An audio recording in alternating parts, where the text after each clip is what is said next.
اس رب کے دربار میں، اس رب کے در پہ آئیے، التجاؤں کو رکھیے، دعاؤں کو رکھیے، تکلیف کو رکھیے، اس کو وسیلہ دیجئے۔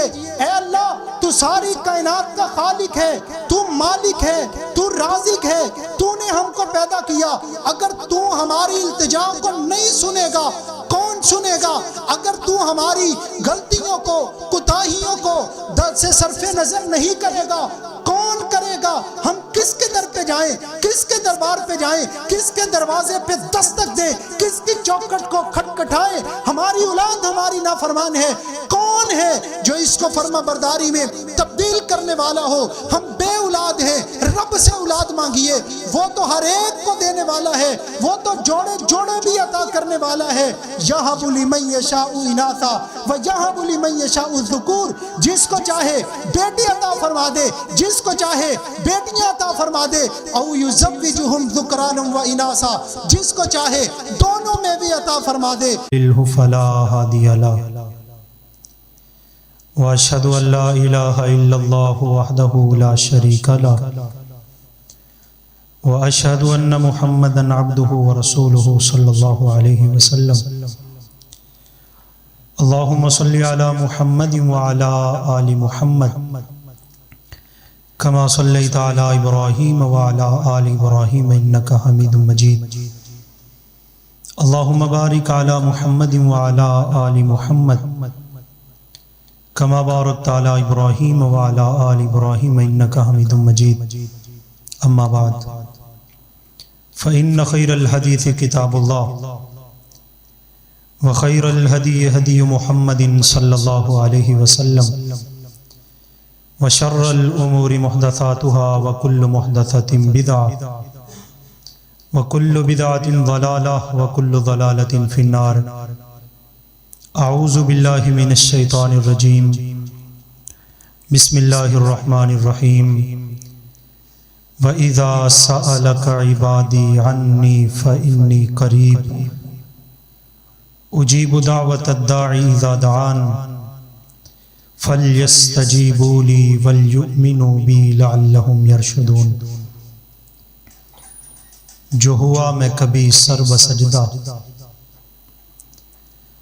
جو ہوا میں کبھی سر بسجدہ تو زمیں سے آنے لگی صدا، تیرا دل تو ہے صنم آشنا تجھے کیا ملے گا نماز میں۔ سامعین ذی احتشام،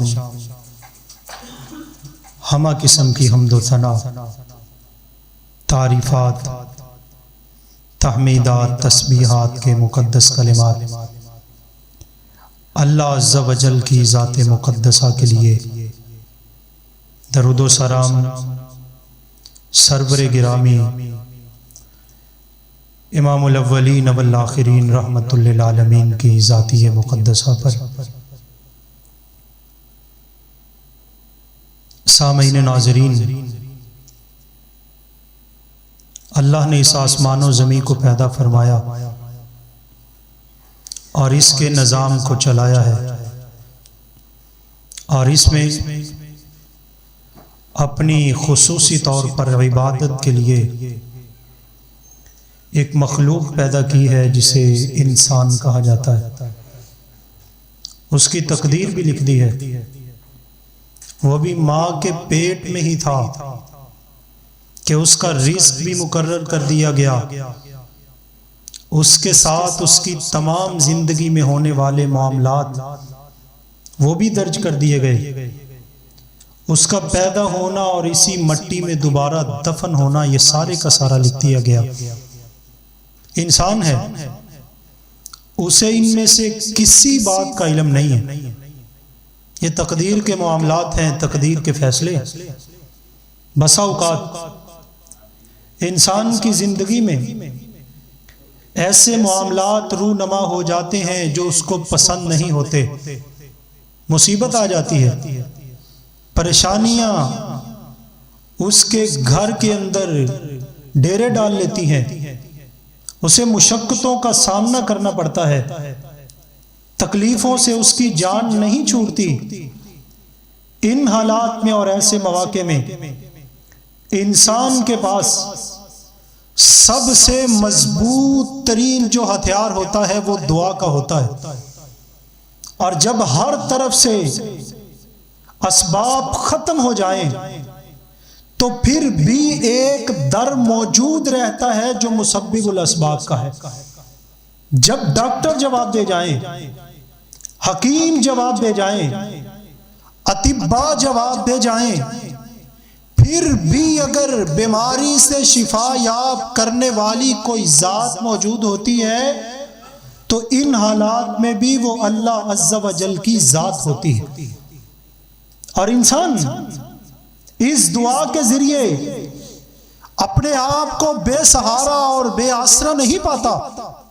اسے معلوم ہے کوئی ایسی ذات میرے سامنے ہے جس سے میں نے مانگنا ہے، جس سے میں نے التجا کرنی ہے، جس سے کو میں نے پکارنا ہے، اور جس کے سامنے میں نے اپنی آرزوؤں اور تمناؤں کو رکھنا ہے۔ وہ رب اتنا کریم ہے، اتنا شفیق ہے، اتنا مہربان ہے، جو بھی اس کے در پہ آئے وہ اس کو کبھی بھی خالی نہیں لٹاتا۔ آپ نے اپنی زندگی کے اندر لاکھوں بار پڑھا ہوگا بسم اللہ الرحمن الرحیم۔ یہ رحمان اور رحیم ہے کیا؟ عربی زبان کے اندر ان کا مادہ راہ میم آتا ہے، رحمان کا بھی اور رحیم کا بھی۔ یہ اللہ عز و جل کی دو صفات ہیں۔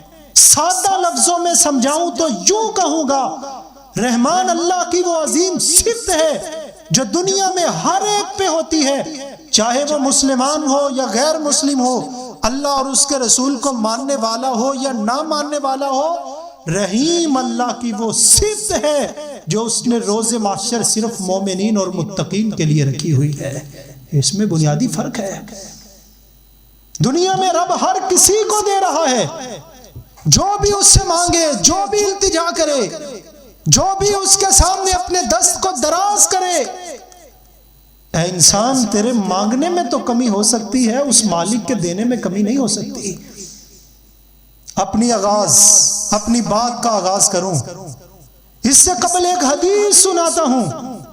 چاہے دل میں تڑپ پیدا ہو، دل میں تمنا پیدا ہو رب سے مانگنے کی، امام کائنات صلی اللہ علیہ وسلم نے حدیث قدسی بیان کرتے ہوئے ارشاد فرمایا، تمہارا رب یہ خود بات بیان کرتا ہے، اگر اول تا آخر ساری کی ساری میری مخلوق ایک میدان میں جمع ہو جائے، اپنی مرضی اور اپنی منمانی کا مجھ سے مانگے، مجھے پکارتے ہوئے کہیں یا اللہ مجھے یہ چاہیے، یہ چاہیے، یہ چاہیے، میں ہر بندے کی ڈیمانڈ کے مطابق اس کی تمناؤں کو پورا کرتا جاؤں، میرے جو رزق میرے پاس ہے اس میں اتنی بھی کمی نہیں آتی جتنی تم سمندر کے اندر سوئی ڈبوتے ہو اور اس کے ساتھ سوئی کے ساتھ ایک قطرہ پانی کا اوپر اچھلتا ہے،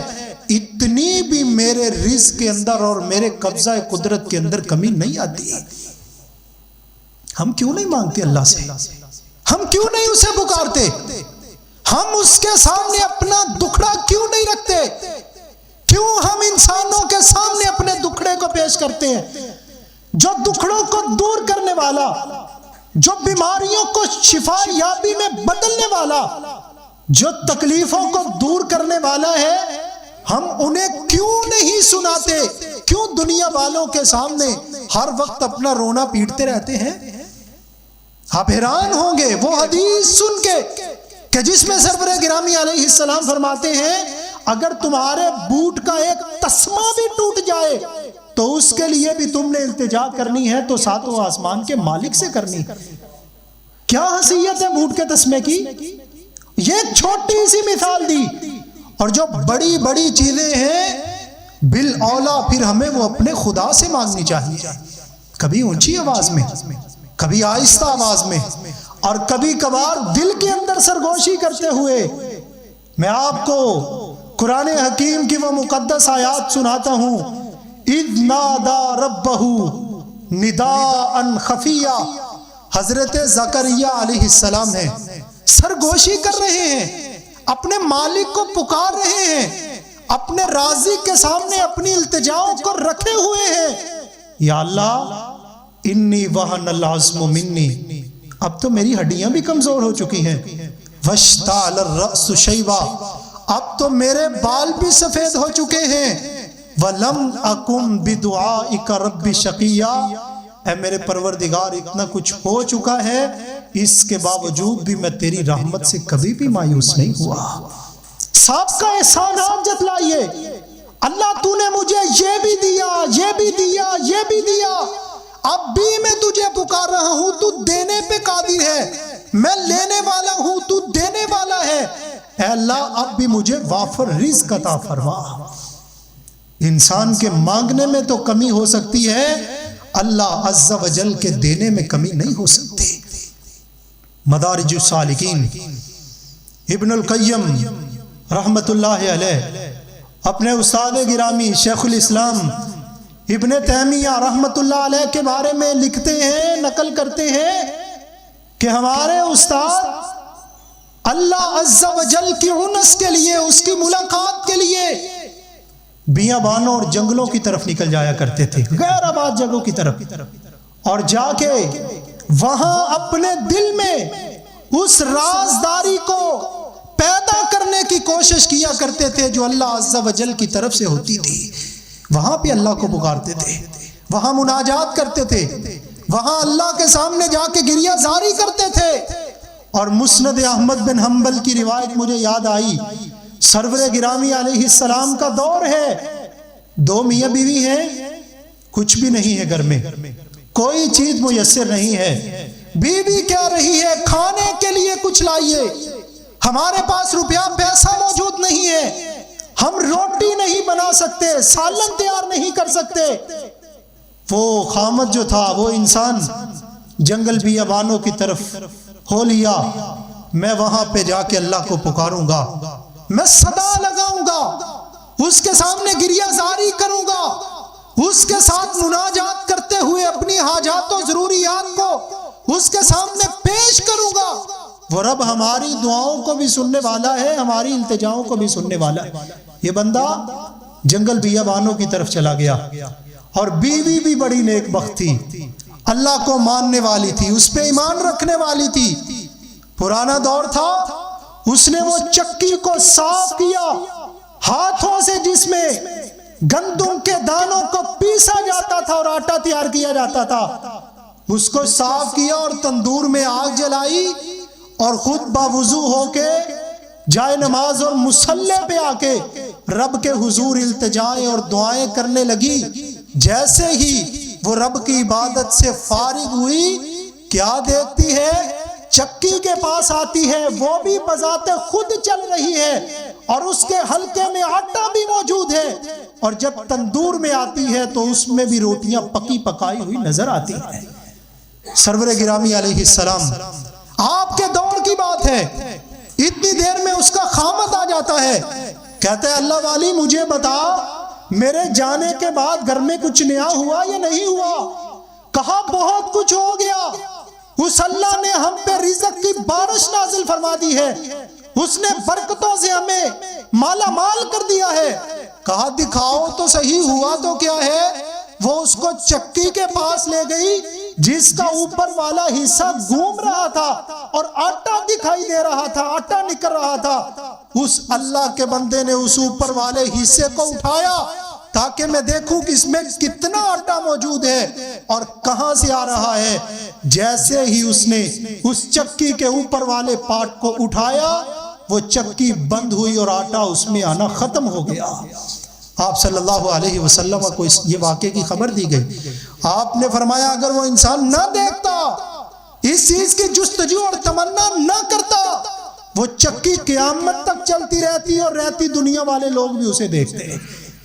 کبھی جو اللہ کی قدرت ہو، اس کے کرشمے ہو، معجزات ہو، ان میں اپنا عمل درآمد نہ کیجیے۔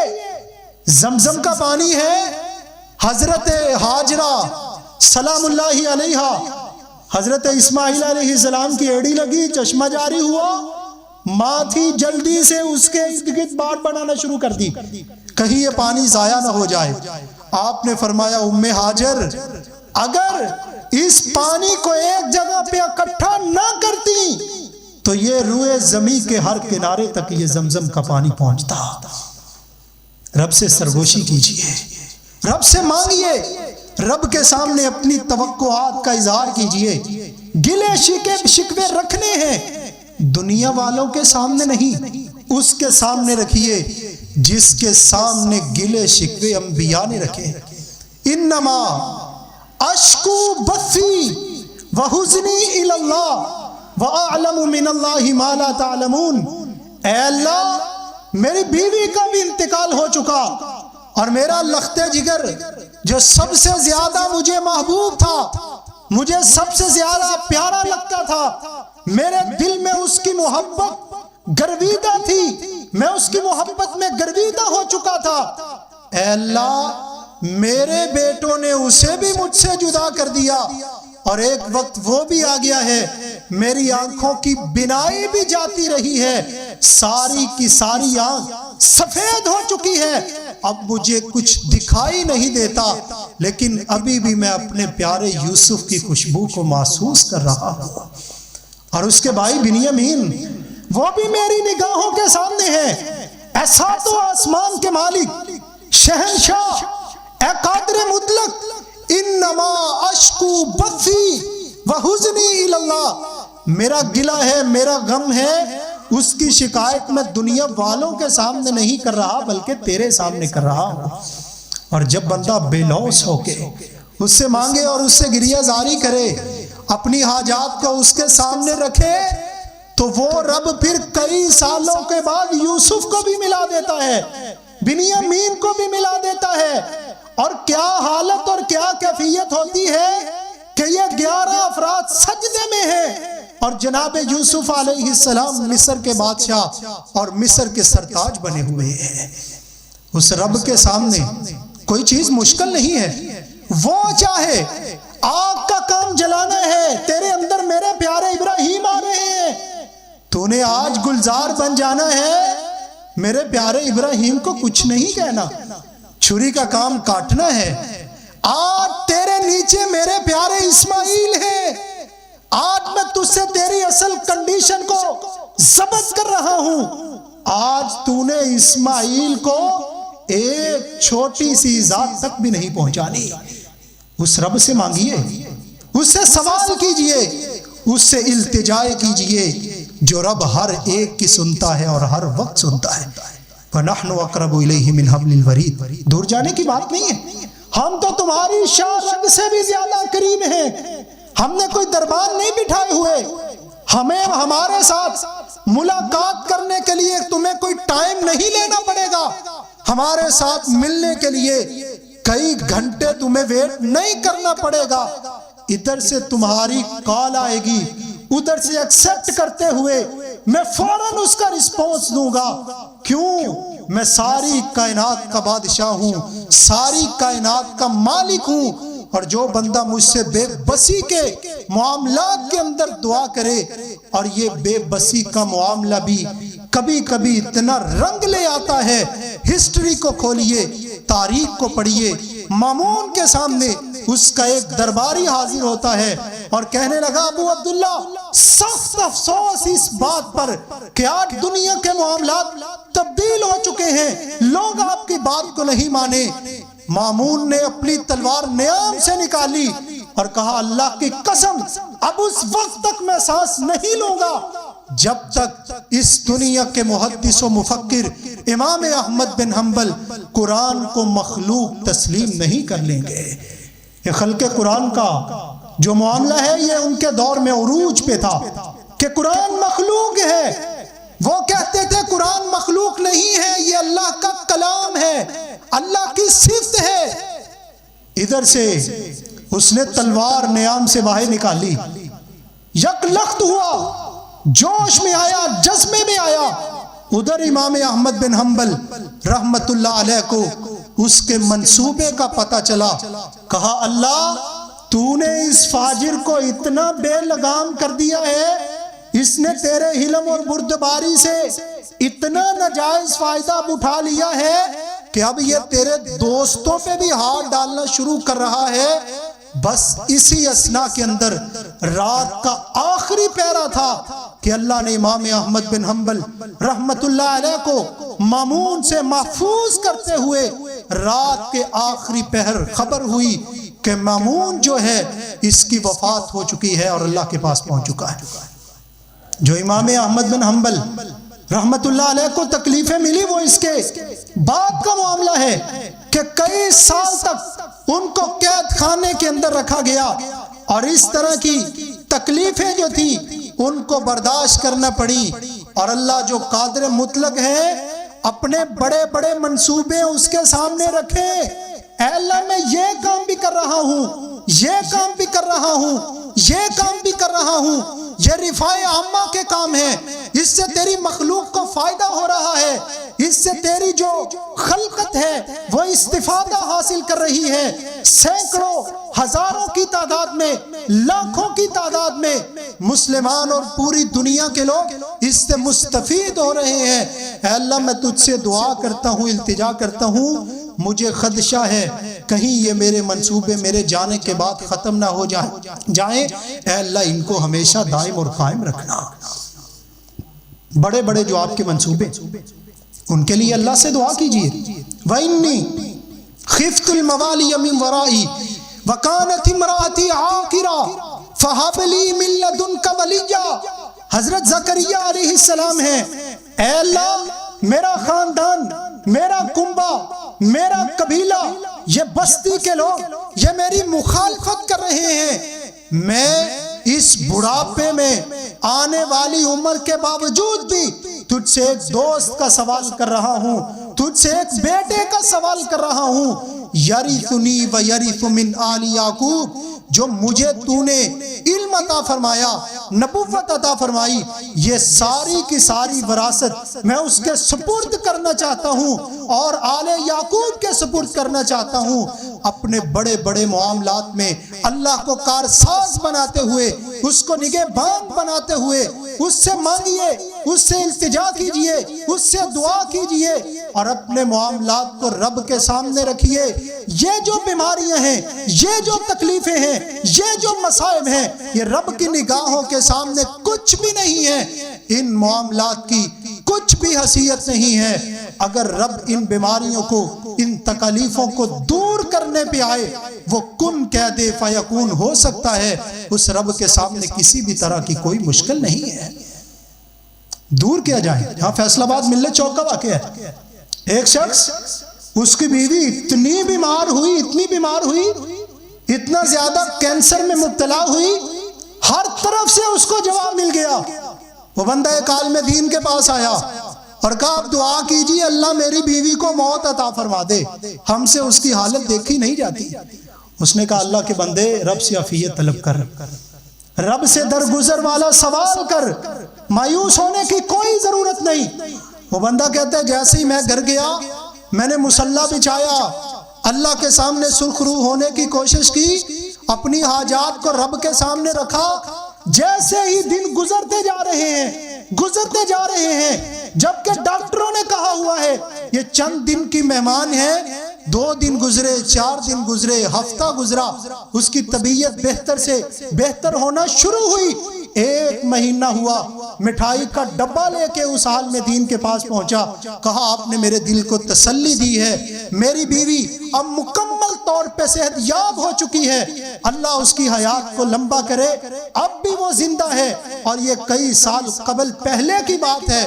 اس رب کے دربار میں، اس رب کے در پہ آئیے، التجاؤں کو رکھیے، دعاؤں کو رکھیے، تکلیف کو رکھیے، اس کو وسیلہ دیجئے۔ اے اللہ تو ساری کائنات کا خالق ہے، تو مالک ہے، تو رازق ہے، تو نے ہم کو پیدا کیا، اگر تو ہماری التجا کو نہیں سنے گا کون سنے گا؟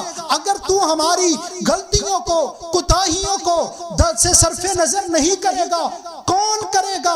ہم کس کے در پہ جائیں؟ کس کے دربار پہ جائیں؟ کس کے دروازے پہ دستک دیں؟ کس کی چوکھٹ کو کھٹکھٹائیں؟ ہماری اولاد ہماری نافرمان ہے، کون ہے جو اس کو فرما برداری میں تبدیل کرنے والا ہو؟ ہم بے اولاد ہیں، رب سے اولاد مانگیے، وہ تو ہر ایک کو دینے والا ہے، وہ تو جوڑے جوڑے بھی عطا کرنے والا ہے۔ یہب لمن یشاء اناثا ویہب لمن یشاء الذکور، جس کو چاہے بیٹی عطا فرما دے، جس کو چاہے بیٹیاں عطا فرما دے، او یزوجہم ذکرانا و اناثا، جس کو چاہے دونوں میں بھی عطا فرما دے، اور جس کو چاہے۔ جناب شعیب علیہ السلام آنکھوں میں آنسو لیے ہوئے ان کلمے کو اور اس جملے کو اور اس طرح کے طرز کو اختیار کر رہے ہیں اور کہہ رہے ہیں میں شعیب ہوں، اللہ کا پیغمبر اور اللہ کا نبی ہوں، میری بیٹیاں ہی بیٹیاں ہیں، میرے پاس کوئی بیٹا موجود نہیں ہے۔ اس سے مانگیے جو سب کو دیتا ہے، کیوں تنہائیوں میں اسے یاد نہیں کرتے؟ کیوں تنہائیوں کے اوقات میں اس سے صرف نظر کرتے ہیں جو ہر چیز کو دینے والا ہے، ہر چیز عطا فرمانے والا ہے؟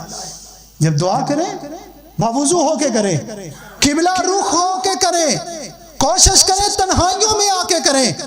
اور یہ جو تنہائی ہے، جب انسان ان تنہائیوں میں اللہ سے مانگتا ہے، تتجافا جنوبہم عن المضاجع یدعون ربہم خوفا وطمعا، یہ قبولیت کی گھڑی اور قبولیت کا وقت ہوتا ہے۔ اگر انسان نماز تہجد ادا کرے اور اس لہجے اور اس زمرے میں پیار اور محبت کے ساتھ اللہ سے سرگوشی کرے، رب تو اس وقت آسمان دنیا پہ خود آ کے کہتا ہے کوئی اولاد لینے والا، اولاد مانگنے والا؟ مجھ سے اولاد کی التجا کرے، میں دوں گا۔ ہے کوئی اپنی پریشانیوں کو دور کروانے والا؟ میرے سامنے اپنی پریشانیاں رکھے، میں اس کو دور کروں گا۔ ہے کوئی اپنے گناہوں کی معافی طلب کرنے والا؟ آئے میرے دربار میں، میں اس کے گناہوں کو معاف کر دوں گا۔ امام فریابی رحمت اللہ علیہ لکھتے ہیں، حج کا موقع ہے، مزدلفہ کا میدان ہے، میں کیا دیکھ رہا ہوں؟ دو اللہ والے ہیں، ایک میاں ہے، دوسری بیوی ہے، اور یہ دونوں بیوی نماز ادا کر رہی ہے، مزدلفہ کی رات ہے، جمع غفیر ہے لوگوں کا، بیوی اللہ کی عبادت کر رہی ہے، اور اس کے ساتھ ہی بیٹھا ہوا اس کا خامد ہے، بوڑھا ہو چکا ہے، رب سے التجا کر رہا ہے، مناجات کر رہا ہے، اور ان کلمات کے ساتھ رب سے دعا کر رہا ہے۔ مولا میں نے دنیا والوں کو دیکھا ہے کہ جب وہ کسی کی خدمت کرتے کرتے بوڑھے ہو جائیں تو آخری لمحات میں وہ اس کو آزاد کر دیتے ہیں۔ اے ہمارے مولا، میں نے ساری زندگی تیری عبادت کی ہے، ساری زندگی تیری ریاضت اور بندگی کی ہے، اب میں بوڑھا ہو چکا ہوں، میری داڑھی کے بال سفید ہو چکے ہیں، اب تو مجھے آگ اور جہنم سے نجات عطا فرما دے۔ دعائیں کیا کریں اللہ سے، وہ رب کیا ایسے ویسے انسان کو جہنم میں بھیج دے گا؟ اللہ کی رحمت اتنی وسیع ہے کہ اس نے اپنی رحمت کا ایک حصہ دنیا میں بھیجا ہے ماں کی صورت میں۔ بچے کو کچھ بھی ہو جائے، ماں اپنی اصل کیفیت کھو بیٹھتی ہے، بچے کو بخار ہو جائے، والدین کی نیندیں حرام ہو جاتی ہیں، بچہ کسی پریشانی میں مبتلا ہو، والدین بے آسرا اور بے سہارا اپنے آپ کو محسوس کرنا شروع کر دیتے ہیں۔ کیا ماں اپنے بیٹے کو آگ میں پھینک سکے گی؟ باپ اپنے بیٹے کو آگ میں دھکا دینا گوارا کر سکے گا؟ اگر والدین برداشت نہیں کر سکتے، مجھے ایمانداری سے اپنے دل و دماغ سے پوچھ کے بتائیے، جو رب نے ایک حصہ دنیا میں بھیجا ہے اور 99 حصے اس نے اپنے پاس رکھے ہیں، وہ مجھے اور آپ کو جہنم کی آگ میں دھکیلے گا؟ ہم میں سے وہ بد نصیب ہوگا جو اپنے آپ جہنم کی آگ میں کودنا چاہے۔ ان تعذبہم فإنہم عبادک، وگرنہ اللہ عز و جل اپنے کسی بھی بندے کو اور کسی بھی انسان کو جہنم کی آگ میں ڈالنا گوارا نہیں کرے گا۔ قبولیت کے لمحات ہوتے ہیں، ان میں دعائیں کیجئے، رمضان میں دعائیں کیجئے، افطاری کے وقت دعائیں کیجئے، شب قدر میں دعائیں کیجئے، اذان اور جماعت کے دوران جو وقفہ ہوتا ہے اس کے درمیان دعا کیجئے، فرض نماز کے بعد دعا کیجئے، جمعے کے دن ایک قبولیت کی گھڑی ہوتی ہے، محدثین کی اکثر رائے کے مطابق وہ عصر سے مغرب تک ہوتی ہے، اس میں دعائیں کیجئے، درود پاک پڑھیے، اور اسی طرح حضرات ذی وقار قرآن حکیم کی تلاوت کے بعد بھی دعائیں کیجئے، سجدے میں دعائیں کیجئے، اور سجدے میں دعا کرنے کا جو طریقہ ہے، جو سلیقہ ہے، وہ اسی طرح ہے جس طرح انسان نماز میں سجدہ کرتا ہے۔ سجدہ 7 اعضاء پہ کیا جاتا ہے، 2 ہاتھ زمین پہ ٹکائے جاتے ہیں، گھٹنے ٹکائے جاتے ہیں، پاؤں رکھے جاتے ہیں، اپنی پیشانی اور اپنا ناک سجدے میں رکھا جاتا ہے۔ سجدے میں دعا کرنے سے انسان اللہ کے قریب سے قریب تر ہوتا جاتا ہے، اور سجدے میں جو دعا کرنا ہے اس کا بھی طریقہ اور سلیقہ وہی ہے جو عام سجدے کا ہے۔ کچھ لوگ سجدے میں دعا کرتے ہیں، سجدے میں جاتے ہیں، ان کے ہاتھ کا یہ جو سامنے والا حصہ ہے یہ نیچے زمین پہ ہونے کی بجائے اوپر کو اٹھا ہوتا ہے، یہ ان کا سجدہ نہیں ہے۔ سجدے کا طریقہ ایسا نہیں ہے آپ سجدے میں گئے ہوں اور اس طرح دعا کریں، ایسا سجدہ اللہ رب العالمین اور رسول اللہ صلی اللہ علیہ وسلم کے طریقے کے مطابق نہیں۔ آپ سجدے میں جائیں، جس طرح سجدہ کرنے کا طریقہ ہے اسی کے مطابق سجدہ کرنے کی کوشش کیجئے اور دعا کیجئے اللہ سے پاکیزہ کلمات کے ساتھ، پاکیزہ جملوں کے ساتھ۔ انسان جب کسی کے سامنے جاتا ہے اسے کوئی تکلیف اور پریشانی ہوتی ہے، کیسے وہ دل میں ایک ڈر سا، خوف سا اور ایک اطمینانیت سی تمنا اور چاہت لیے ہوئے یہ دونوں چیزیں اس کے سامنے ہوتی ہیں، پتہ نہیں اگلا بندہ میری بات مانے گا یا نہیں مانے گا۔ جتنا یقین اس پہ ہوتا ہے 1000 درجے اس سے بڑھ کے اللہ کی ذات پہ یقین ہونا چاہیے۔ اور انسان جب دعا کرے ایسے نہ دعا کرے اللہ اگر تیرے نزدیک یہ بہتر ہے تو دینا چاہے تو دے دے، نہ دینا چاہے تو نہ دے۔ آپ صلی اللہ علیہ وسلم نے اس سے منع فرمایا ہے، انا عند ظن عبدی بی، میرا بندہ میرے بارے میں جیسا گمان کرتا ہے میں رب اس کے ساتھ ویسا ہی ویسا کروں گا۔ فلولا انہ کان من المسبحین، تسبیح کیجیے دعا کرنے سے پہلے، دعا کی اور اس میں پتہ ہی نہیں ہم رب سے کیا مانگ رہے ہیں، ادھر ادھر دیکھ رہے ہیں، دل کے اندر تمنا ہی نہیں ہے، چاہت ہی نہیں ہے، اس رب کا خوف ہی نہیں ہے، اس سے مانگنے کی آرزو نہیں ہے، ہاتھ رب کے سامنے اٹھائے ہوئے ہیں، اس کے سامنے نہ گریہ زاری ہے نہ دل میں اطمینانیت محسوس ہے، ایسی دعا سے بہتر ہے انسان رب کے سامنے ہاتھ ہی نہ اٹھائے۔ آپ دعا کر رہے ہیں، دعا کے کچھ آداب ہوتے ہیں، کچھ تمنائیں ہوتی ہیں، کچھ آرزویں ہوتی ہیں اس کی۔ جب تک انسان جب مکمل فارغ ہو تو رب کے سامنے دعا کیجئے مکمل دل کے ساتھ، ساری مصروفیات کو ترک کر کے اللہ کی تسبیح کیجئے، اللہ کی تحمید کیجئے۔ آخری بات کرتا ہوں اور اپنی بات کو ختم کرتا ہوں۔ آپ صلی اللہ علیہ وسلم فرماتے ہیں جو دعائے یونس پڑھ کے اللہ کے سامنے اپنی گریہ زاری کرتا ہے اللہ اس کی دعا کو کبھی بھی رد نہیں کرتا۔ لا الہ الا انت سبحانک انی کنت من الظالمین۔ آپ صلی اللہ علیہ وسلم پہ نازل ہونے والا قرآن سورۃ الصافات کے اندر اللہ کا بیان ہے، فلولا انہ کان من المسبحین، یونس علیہ السلام اگر مچھلی کے پیٹ میں ہمیں ہماری تسبیح اور پاکیزگی بیان نہ کرتے، قیامت کی صبح تک ہم اپنے پیغمبر کو مچھلی کے پیٹ میں رکھتے۔ اور آپ صلی اللہ علیہ وسلم نے ایک شخص کو دیکھا جو ان کلمات کے ساتھ دعا کر رہا تھا، اللہم انی اسألک بانی اشہد انک انت اللہ لا الہ الا انت الاحد الصمد الذی لم یلد ولم یولد ولم یکن لہ کفوا احد۔ آپ نے اللہ کی ذات کی قسم اٹھا کے کہا جو بندہ بھی رب کے اس اسم اعظم کے ساتھ دعا کرے گا اذا دعی بہ اجابا، جب ان کلمات کے ساتھ ان کو پڑھنے کے بعد دعا کرے گا اللہ اس کی التجا کو قبول کرے گا، اور جب بھی سوال کرے گا اللہ اس کو عطا فرمائے گا۔ اللہ رب العالمین ہم سب کو اپنے در سے مانگنے والا ہمیں اپنا سوالی بنائے اور ہماری آرزوؤں کو پورا فرمائے۔ اپنی حیثیت کو دیکھ کے نہ مانگا کریں، اس رب کی حیثیت کو دیکھ کے اس رب سے ہمیشہ مانگا کریں، التجا کیا کریں۔ ان اللہ حی کریم، آپ کا رب بڑا کریم ہے، بڑا زندہ ہے۔ جب بندہ اس کے سامنے ہاتھ اٹھاتا ہے دعا کرنے کے لیے، اللہ کو حیا اور شرم محسوس ہوتی ہے کہ اس بندے کی دعا کو رائے گاں اور رد فرما دیں۔ ھذا ما کان عندی واللہ تعالی اعلم۔